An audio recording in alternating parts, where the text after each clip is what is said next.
I've got a couple of strange memories.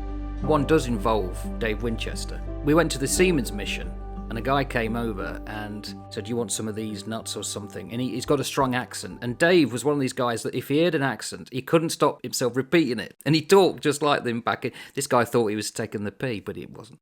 You go there, and of course you learn Jambo Buana. Jambo, Jambo Buana, habari gani, nzuri sana.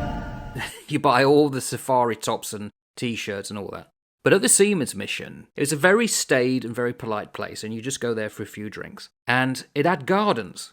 And we were walking down the garden, I forget who it was, I think it was Dave Stockford and I from the Aurora. And suddenly, a guy ahead of us screamed, "Ah!" Like a girl. And he said, "Look up." And we looked up, and it was the biggest tarantula, literally dangling off a web. It was huge, disturbingly big. And none of us would want to go forward. We had to go past it to get to where we wanted to get. I can't remember what it was, probably the bar. And we wouldn't walk by. So how do we get back? Can we retrace our steps? Until someone said, "Look, we're in the bloody Navy. We're military, for Christ's sake. Just go on." And we edged past this thing, which normally if you walked, it would take a second. It took us about 2 minutes to get past this tarantula. We were bricking it. I always remember that. And that was just one of those vague memories I have. And also you and I having a drink. I don't know if it was the Sunshine Bar. And we'd often meet there and have a few drinks. I remember that. And then go off to the casino, which I've seen pictures of. It's small. This thing wasn't great. It was actually on top of a so-called restaurant where you could go down and have breakfast.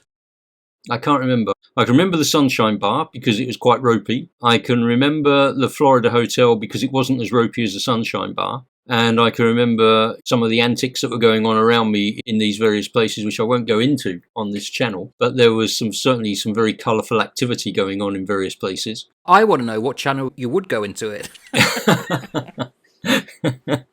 Yeah, and I can remember the Giardini Beach Hotel where we stayed and that national park. One of the things that got me about the national park was you're out there in these log cabins and there's no fences. And I'm thinking, I've got to walk from this log cabin, which is out in the Wop-Wops, and I've got to get to the restaurant area, which is over there. And that's a distance, and I've got to do that at night with no light, and there's lions. So I'd sort of poke my head out the door and I'd do a left and right and think, so do I have a green to go type of thing, you know?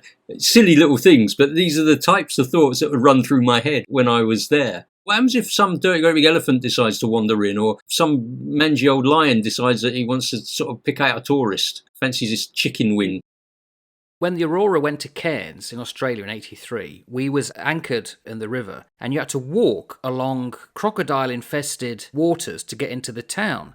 And they said, don't go alone, because there had been a guy a week before who'd been taken by a crocodile. I thought, why'd they put us here?